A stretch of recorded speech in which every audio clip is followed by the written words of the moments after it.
Good morning. I'm going to break the sequence of Spanish into English. So I am the one that is making this conference international. It says international radio mentoring, so I am the international one. I traveled 14 hours from Silicon Valley to be here. Wow. That tells you how crazy I am about mentorship. Any time in the world I hear the word mentoring, I show up. So I hope I'll try to speak slowly. You know, Indians, we speak very fast. But today I realized you guys speak way too fast. Very, very fast. But I'm sorry I can't speak your language. But I'm now going to work with Julio to really change the entire mentoring landscape in Latin America. So I hope by next year or maybe 2 years, I'll be able to speak in Spanish. Okay, I've learned. But I don't know if I can speak as fast as all of you. It's very interesting. But very, very glad to be here. Thank you, Julio, for inviting me. And so I'm going to talk about a platform approach to mentorship. The first thing is, by the way, I'm so crazy about mentorship, I also wrote a book. It's called The Art of Mentoring. I have few copies, not enough copies. So I'm happy to share it with some of you. But I have simplified the definition of mentorship in 2 words. You know, number 1 is mentoring is about sharing what we know with the people we care about. You know, if you share something on Twitter, like some leaders do without to anyone, mentoring is about sharing but with somebody that we care about. You talked about reverse mentoring. So the sharing and caring is very important. The second side of it, from the mentee side, it's about learning. Because nobody can claim that they know everything. We all have something to learn. Today I figured out I have to learn how to speak Spanish. Right? So, but not from anyone, but from people that we trust. So whether it is mentoring or reverse mentoring, there has to be that sense of trust. Because then you know the other person is sharing the knowledge with the utmost care for you. So I define mentoring in my book, in all my speeches, as sharing and learning. And if you think about it, whether you're entrepreneurs, whether you're early career employees and students, your life has to be a mix of both. You have so much to share, and you also have so much to learn. And I have 2 more words to describe it. When you share your knowledge, you are attaining what I call significance. That means your presence on the planet means something to other people. It should not be that we live just for ourselves. So I call it significance. And when you learn, you're achieving success. So mentoring is also a combination of 2 individuals. One individual looking to establish a legacy, looking to give back, looking to become significant, and the other person that wants to achieve success faster. Right? People will eventually become successful. We talked about CEO, so many cases of entrepreneurs getting the help they need to become successful faster. So, sharing and learning, significance and success. That's all mentoring is all about. I also define mentoring as, working as one. Now, you mentioned to me about ESA 1, because when you bring people together, we are no longer living in the same building or same country. So, whatever mentoring programs that you're having, whether it's for entrepreneurs, whether it's for alumni, whether it is for employees, it has to be cross-functional, because that's where innovation happens. It has to be cross-hierarchical. People should be able to learn from anyone, whether they're above themselves or below themselves, and also cross-generational. We talked about reverse mentoring, because I learned so much from my daughter. How to tweet fast, how to do Instagram, how to do Snapchat. She taught me how to install Snapchat. Right? So there's so much to learn from other generations. It also has to be cross-locational, because the boundaries that we see in the world today are drawn by men. But the wisdom and knowledge should not have any boundaries. Because knowledge That's why our company's name is called MentorCloud, because the cloud has no boundaries. It can form over Israel, and it can reign over England. There is no boundaries for clouds. There should be no boundaries for knowledge. There should be no boundaries for wisdom as well. So we talked about mentoring program. Now some of you might be thinking, what are some of the key aspects of mentoring program? Because I've spent many years. The number one is you need a good executive sponsor. In your organization, it's extremely important because it has to come from someone that really cares about it, with a very clear objectives. And second, how do you communicate it? It's not about, if I go to someone and say, can you be my mentor? It's like, I don't know what it is. I don't know what you're going to take from me. So how to communicate it properly that it inspires the mentors, it excites the mentees, and you got to have a good champion. The third most important thing, which is why I wrote the book, and I know that there are a lot of certification programs, is the skills of being a good mentor and being a good mentee is not taught in any school in the world. I have spoken on all continents. No university has programs on how to be a good mentor, because in universities you are taught to take exams on your own. You're not supposed to ask other people for advice. But in real world, when you're building your career, when you're building your company, you have to take help of other people. So important to really train on how to be good mentors, how to be compassionate. There are lots of traits that we talk about, and I know there are certification programs that Red Day Mentoring actually runs. And second thing is, you got to be able to create some very smart profiles of people so that you can match them. Because I said you got to bring people together wherever they are in the world. Because my best mentor could be sitting in Johannesburg or in Sydney, Australia. So we live in a world where wisdom should be available to anyone that is seeking it. Very important is to be able to match the right people. Whether it is personal lives or whether it is professional lives, magic happens when the right people come together. And it's also true in mentorship as well.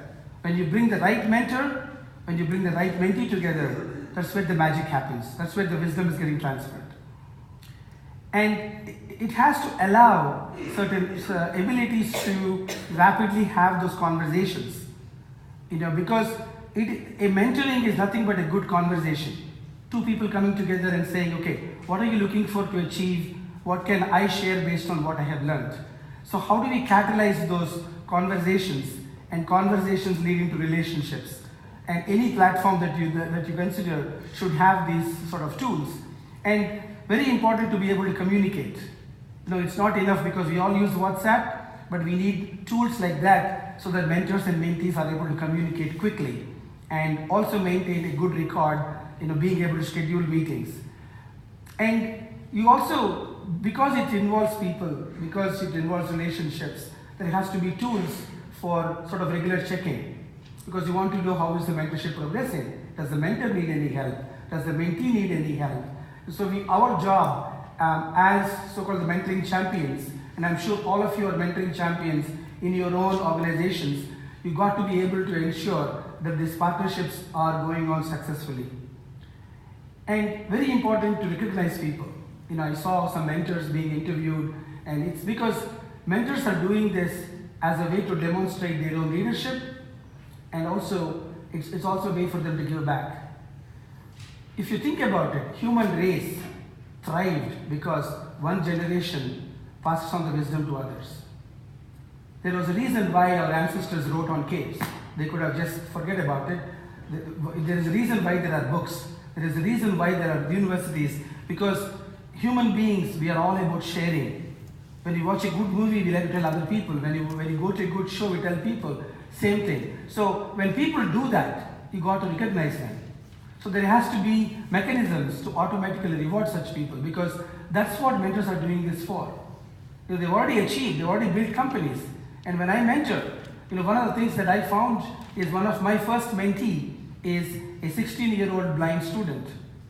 He came up to me and said, "Sir, can you mentor me to get into MIT?"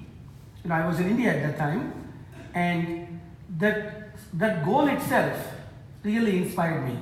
How can someone who cannot see is aspiring to go to MIT? So as a mentor, I got challenged. Hey, can I really do this? And long story short, I accepted him as my mentee. He has graduated from MIT in 2015 and now running 2 companies successfully, being a visually challenged person. So he taught me the difference between having sight and having a vision. I see many people in the world who have beautiful eyesight, but they have no vision for their life. Now that's what you got to acknowledge when people come forward and say, can you be my mentor? They're giving you the opportunity to really make an impact on other people. And lastly, any program, any platform, because I represent the company called MentorCloud, we talk about how do you provide analytics, because you want to see how this is going.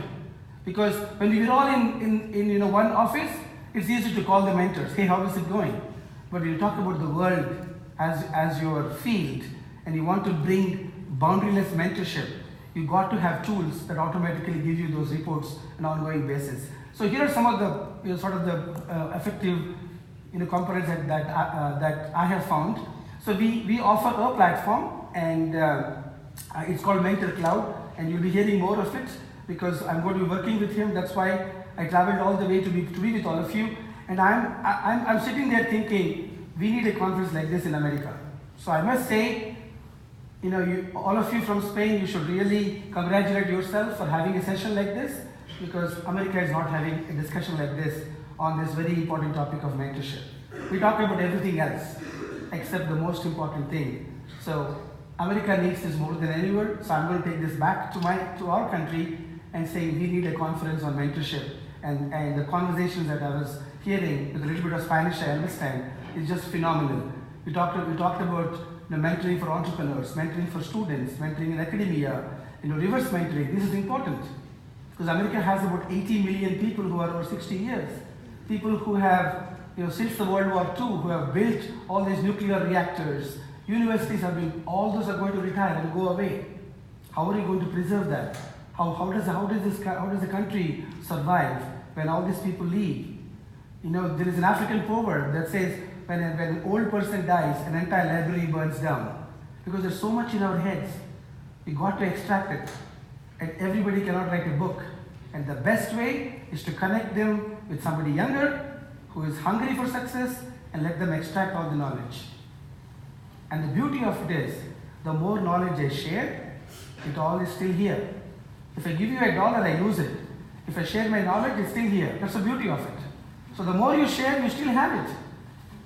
So very quickly, what we do is when we go to an organization, we offer a platform, and one of our oldest customers, ESA, is sitting here. We are very, very glad to be working with them. So we offer a private platform just for ESA, because I talked about trust. If you also went to ESA, if I went to ESA, there is that trust, right? So trust is important, and being able to care is important. So we offer a white label platform, and we offer sort of profiles, and we use the world's biggest machine, IBM Watson, to match. Matching is not done only in Match.com and other so-called matrimonial sites. We use the same algorithms to match mentors and mentees on our system. And it's available on the phone, because all of us are on the phone all the time, and the younger generation, the millennials, are on the phone a lot more. So it's available on the phone as well. And we provide lots of tools, how to be good mentors, how to be good mentees, how to deal with situations that come up in mentoring. And we also offer the knowledge to make sure that the program is successful. So we work with some of the best brands in the industry, and we're very proud because they teach us, because they've been doing mentoring even before I was born. But they are teaching us how to leverage technology to make mentoring global. And today I'm very proud to say that is, people say, did you take all those flights to build MentorCloud? No, that is not my flight map. That is mentors and mentees from all over the world communicating, sharing wisdom across borders. That's the world I believe in. That's the world I want to see, where borders do not come in the way of someone being able to share their knowledge or even learn from them. So with that, I have a gift. I have a few copies of the book. Some of you that I get a chance to meet during the networking session. I'll be happy to share you a signed copy. And I'm very, very grateful for you inviting me. And I make this conference once again an international one. Here is my book, by the way. It's called The Art of Mentoring. And since mentoring is so simple, you got to do this right. If it is complicated, if it is like maintaining a nuclear reactor, then obviously you have to take the training and everything and you'll do it right. Because it is simple, because it involves people, it involves feelings, it involves relationships. You got to do this the right way. Okay? So it is an art, it's not a science for returning to people. So with that, muchas gracias. Thank you so much for inviting me. And look forward to talking to you.